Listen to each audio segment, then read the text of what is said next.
jërëjëf mbokk yi maa ngi jaajëfal leader yi nga xamante ni jiitu nañ ma ci kàddu gi di rafetlu kàddu yu rafet yi nga xamante ni jël nañ ko au nom des forces vives du Sénégal. damay tàmbalee rek benn information bi nga xamante ni jot naa ko léegi jóge ci sama avocat maître Moussa Sarr ndax ci fàttali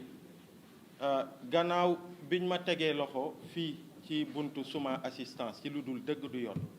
ñu bàgganteloo ma entre les commissariats brigade de recherche CAV dañ ma présenté au juge d'instruction du deuxième cabinet monsieur Mamadou Seck bi ma jàkkaarloo ak moom mu ne ma ni procureur mandat de dépôt la requérir c'est-à-dire dañ ma war a yóbbu kaso waaye ci xarañtewu sama avocat maître Moussa Sarr bi génnee benn vidéo bi wone circonstances yi ñu ma jàppee yi nga xamante ni day réfuter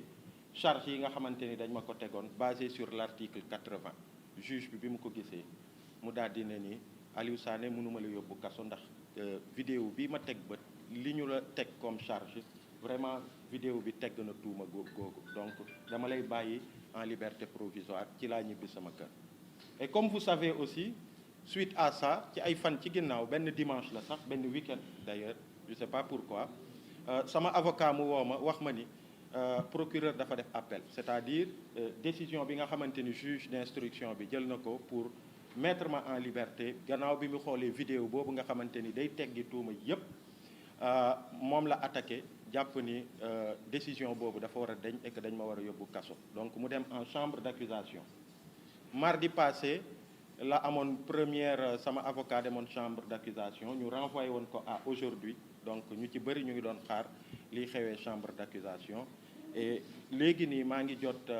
maître Sarr ne ni pare na plaidoirie am et que chambre d'accusation dafa délibérer décision bi daf ko mettre en délibéré pour le 25 juillet prochain c'est-à-dire mardi prochain encore. Vous savez ce que ça veut dire, vous connaissez ces pratiques-là mais du loolu moo ñuy xoqatal du loolu moo ñuy delloo ginnaaw ci suñu engagement pour le Sénégal suñu engagement pour suñu démocratie pour état de droit bi ñu xamee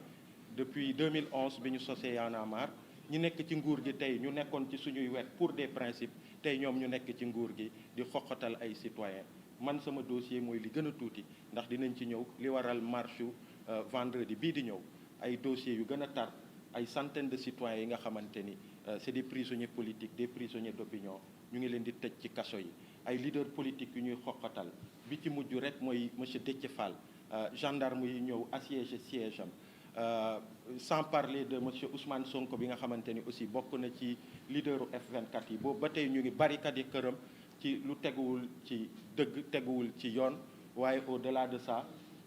njàqare bi sénégalais yi am muy la classe politique la société civile les sénégalais dans leur globalité ci perspective yi ñu jëm par rapport aux élections yi ñëw donc loolu moom mooy waral marche bi nga xamante ni dinañ ko woote donc di wax ni rek effectivement F24 force vive du Sénégal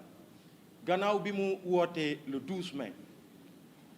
fële ca place de la nation sénégalais yi ñëw wuyu ci en masse et on pense que en termes de rassemblement à la place de la nation ñun ñu ngi woon fii 2011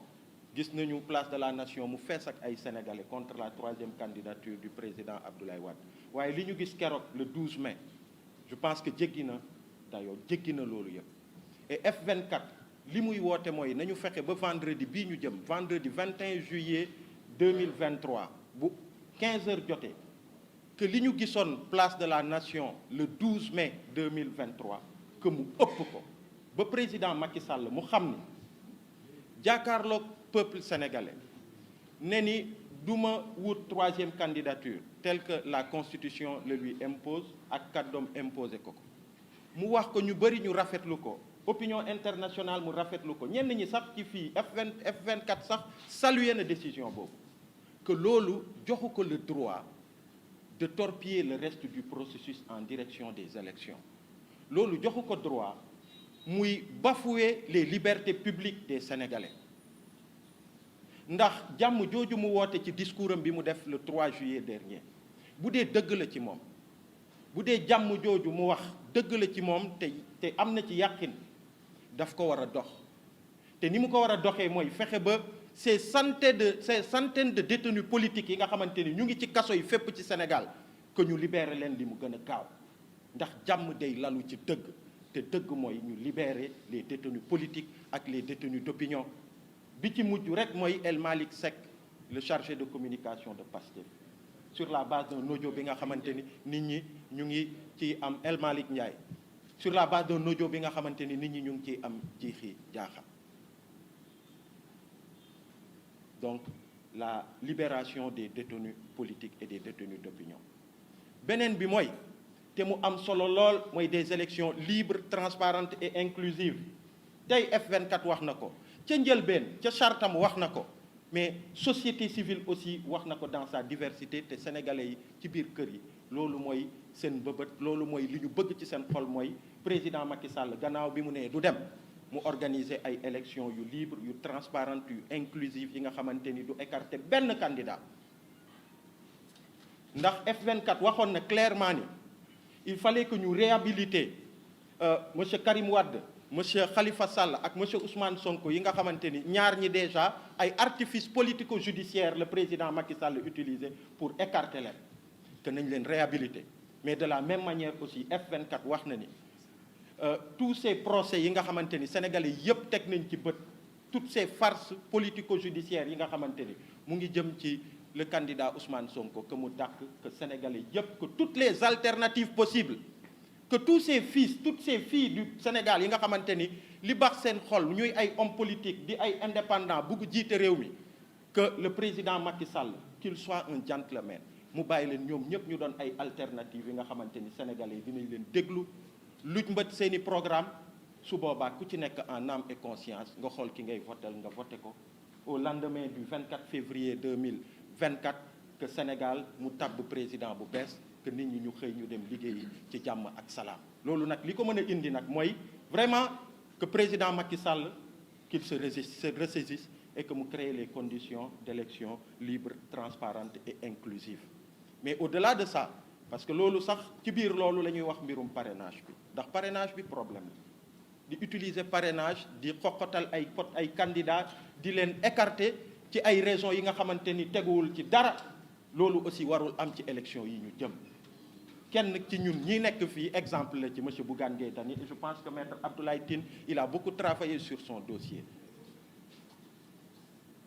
donc la question des parrainages aussi donc pour terminer par rapport aux raisons yi nga xamante ni tax na F24 woo Sénégalais yi le vendredi 21 juillet 2023 place de la Nation mooy mbirum liberté yi wax nañu ci ñi nga xamante ni ñu ngi ci kaso yi mais comment se fait-il que Sénégal ñu toll ci diggante bi nga xamante ni amul benn manifestation pacifique déclarée bi nga xamante ni autorités yi dañuy décider de l'encadrer loolu ci lan la tegu mais c'est un recul bu grave ndax ci rappel F24 newoon na fi dialogue du peuple ñu choisir benn espace bi nga xamante ni mu ngi Parcelles Assainies mairie bi moom moo koy gérer d'habitude duñ soxla sax autorisation parce que c'est un terrain qui est clôturé mairie moom moo koy loué c'est un espace privé de la mairie ñu ñëw ñu ne du fi amee ndax président Macky Sall nee na ci Dakar yëpp benn dialogue rek moo fi war a am tey mooy dialogue bu mu organiser palais waa F24 ñu ne ñun jàmm la ñu jiital ay ca nañu dem ci siège Malick Gakou ñu amal fa suñu déclaration gendarmerie ñëw génnee leen foofu ne du fi amee ñu teg ko ci lan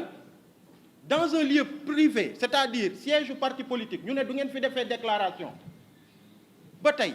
F24 ne duñu dans la mesure du possible tant qu'on peut confrontation bi dañ koy moytu ndax jàmm lañ jiital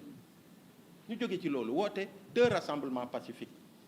les 9 et 10 juin dernier benn bi place de la Nation benn bi sur la VDN déclaré ñu tere ko mais ñu nekk ci contexte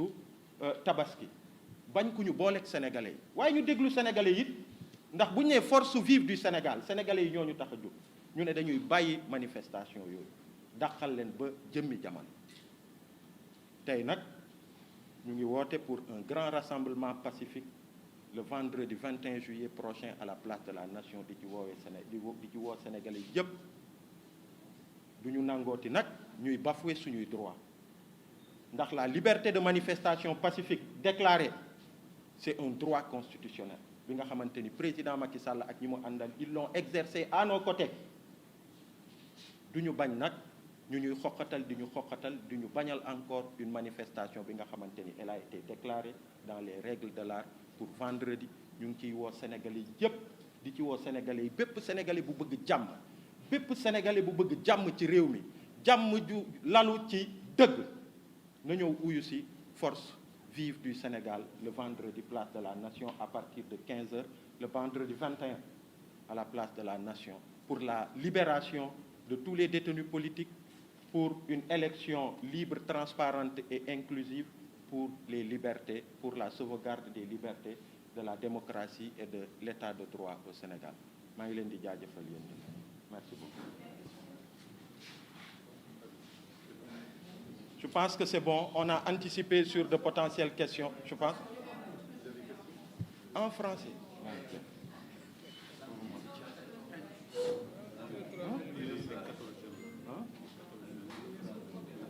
Deux phrases, ok.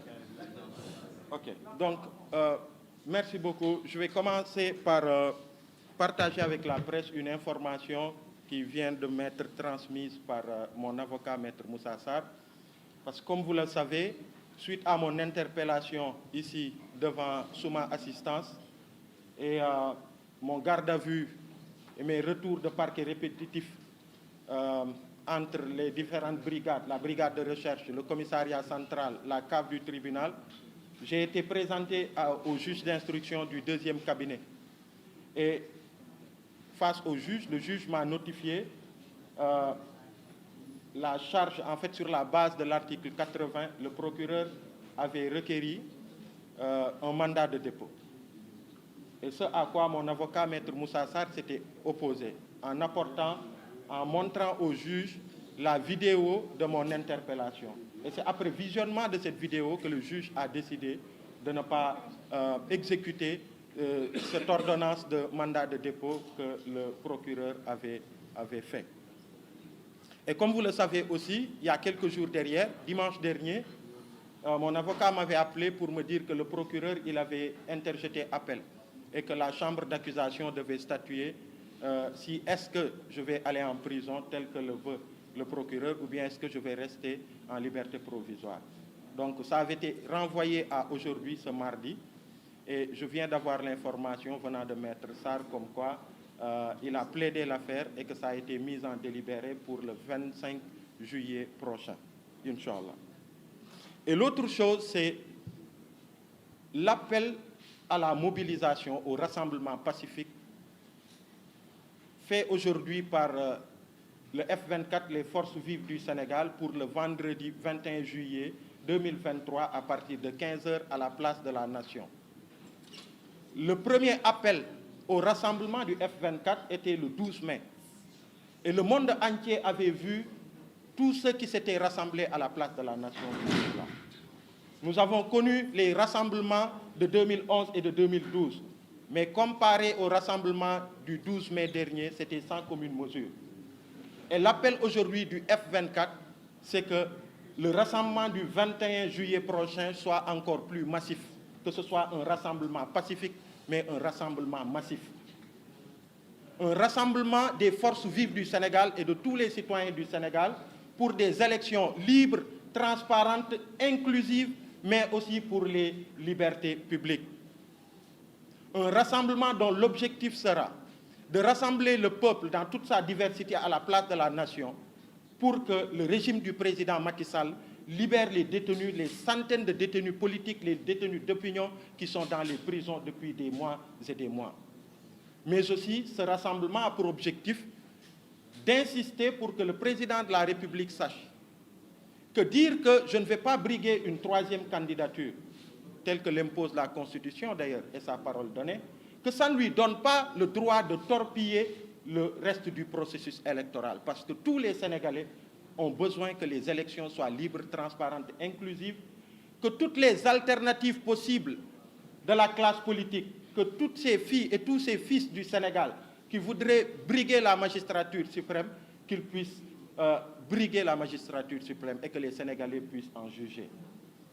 Dans la charte du F24, vous aviez vu que l'un des points était la suppression des articles des artifices politico-judiciaires dont l'objectif est d'éliminer des candidats. Nous avions dit clairement qu'il fallait que messieurs Karim Wade et Khalifa Sall soient réhabilités. Le F24 l'a exigé. On pense que c'est en bonne voie, mais aussi le F24 avait exigé que cette farce politico-juridique dont M. Ousmane Sonko, membre du F24 aussi, est victime, que ça s'arrête et qu'il puisse participer aux élections en même temps que tous ces Sénégalais qui voudraient briguer la magistrature suprême. Donc c'est pour toutes ces raisons que le F24 appelle à un grand rassemblement. Du moment où le président Macky Sall, depuis son adresse à la nation, ne semble pas s'arrêter. Aujourd'hui, il y a 14 jeunes Sénégalais qui sont un peu dans ma situation, qui ont été arrêtés.